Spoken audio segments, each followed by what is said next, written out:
maka setidaknya pemerintah hari ini harus. Nah, ini kemarin muncul juga statement Pak Mahfud, katanya itu nggak ada bedanya, itu penggusuran. Halo, jumpa lagi bersama kami.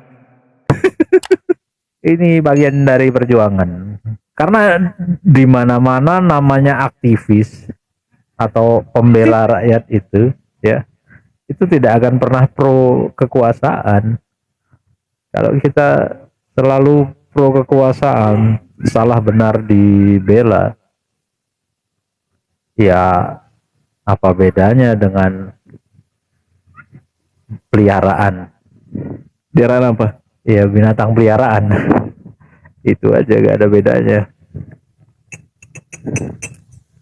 Kan gitu. Saya ngelihat ada statement dari salah satu menteri dengan tegas, siap-siap bulldozer katanya, Bung. Tanggapanmu gimana itu, Bung? Wah, itu waktu saya lihat videonya langsung mendidih otak saya. Jadi Ada yang masak di otak? ada di sini ada batu bara, ya, ada tambang batu bara, ada tambang emas, kan panas loh di situ.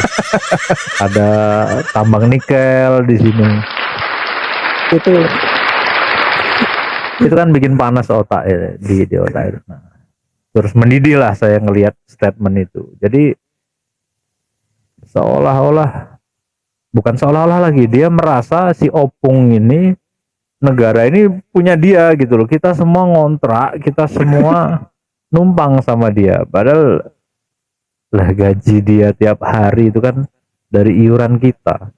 Dari dia tidur sampai melek itu kan. Tidur sampai tidur lagi, kemanapun selama dia 10 tahun, itu 10 tahun di pemerintahan, belum waktu dia jadi tentara, itu kan rakyat semua yang menggaji. Apakah kita dalam bernegara ini dibenarkan dengan cara-cara seperti itu? Itu kalau mau diterus-teruskan, ya bahkan saya sempat lihat di media itu ada orang bikin ilustrasi negara Sumatera, negara Kalimantan, kan itu yang kita takutkan kan ke situ. Sudah bagian negara serikat kayak gitu ya. Iya, ya itu kan, ya saya nggak setuju kalau terjadi hal seperti itu. Tapi ada orang yang sudah membuat peta-peta itu gitu loh, saking mungkin merasa dianak tirikan, atau kita ini hanya sebagai alat kepentingan lah, waktu pemilu dicari-cari suaranya gitu, udah jadi hak-haknya diabaikan itu. Memang itulah yang terjadi saat ini kan. Ya, Saya pikir bukan permasalahan masyarakat adat, banyak permasalahan-permasalahan yang lain belum tuntas untuk diselesaikan. Lama-lama permasalahan untuk Pulau Rempang ini, masyarakat adatnya diabaikan, berita-beritanya nggak naik. Aduh, terlalu represif untuk pemerintah melakukan tindakan-tindakan seperti itu. ya. Makanya tadi sempat saya bahas kan di VT TikTok ya, itu tawaran dari presiden untuk diberi tanah 500 meter dan rumah tipe 45. Gimana kalau ditukar? Mau nggak presiden Dia ditukar? jelas nggak mau lah. Kalau nggak mau ya jangan lakukan itu. Itu loh. Jadi asas keadilan. Kalau kamu tidak mau diberi suguhan pisang goreng, ya jangan kamu suguhkan pisang goreng ke orang lain. Artinya jangan mencubit kalau nggak mau dicubit gitu ya. Bisa jadi nggak gitu, Bung? Iya, bisa seperti itu. Cuman ada yang lebih ekstrim lagi sebenarnya analoginya itu kan. Tapi kalau disebut nanti banyak yang sakit hati gitu. Jadi intinya ya agak aneh ketika membuat kebijakan, tapi kalau itu diterapkan ke si pemberi kebijakan kan dia juga nggak mau. Ini ada kaitannya dengan masyarakat adat, ada RUU masyarakat adat yang sampai saat ini belum disahkan.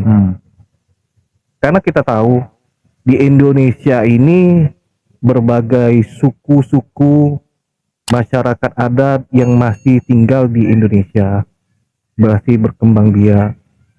Nah, saya masih berpikir melihat permasalahan kasus Rempang dan melihat juga RUU masyarakat adat yang belum disahkan. Ada apa?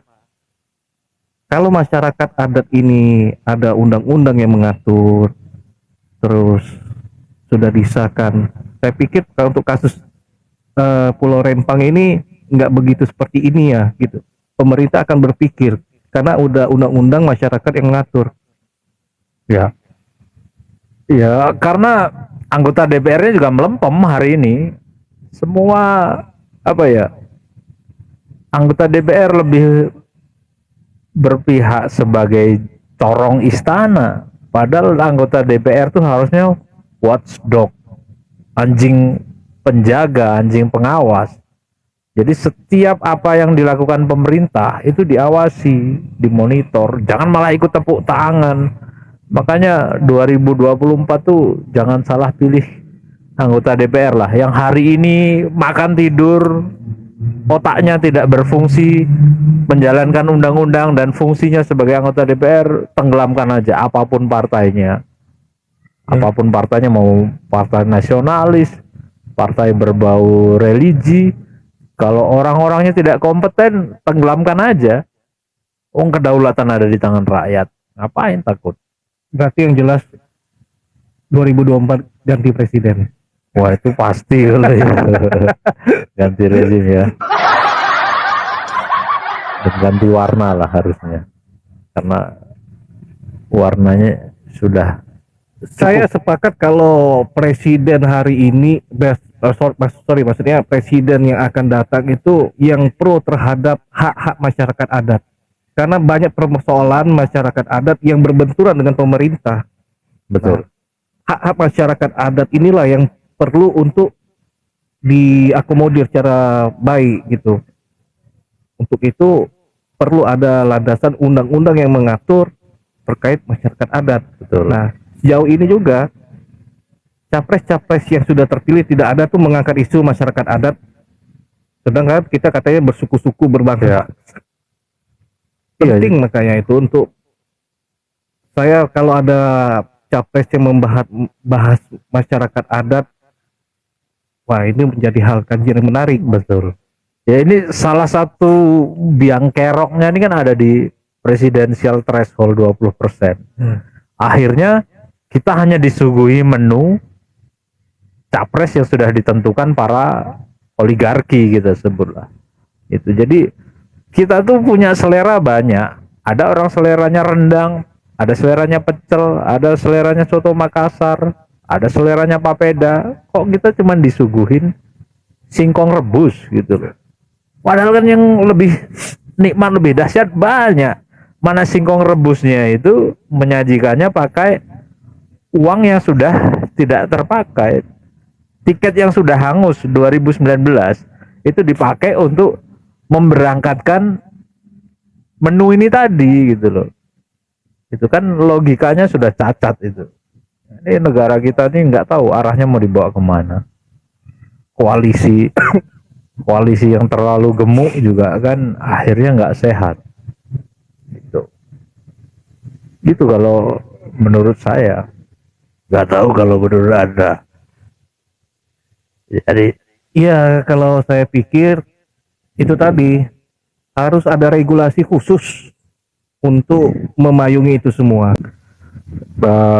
tapi saya pesimis kalau undang-undang itu akan disahkan sebelum 2024 ini berakhir. Bahkan undang-undang perampasan aset aja diwacanakan bertahun-tahun lalu, berabad-abad lalu, sampai hari ini mana melempem semua. Ya, mana bisa sapu kotor untuk menyapu lantai yang kotor, tambah kotor. Mereka orang-orang yang berangkat ke parlemen dengan biaya yang tidak murah, mereka nanti balik modal terus akhirnya nyolong. Ya nggak mau lah dia susah-susah nyolong mau dimiskinkan. Padahal yang ditakutkan koruptor itu kan bukan Tuhan di Indonesia ini. Siapa tuh?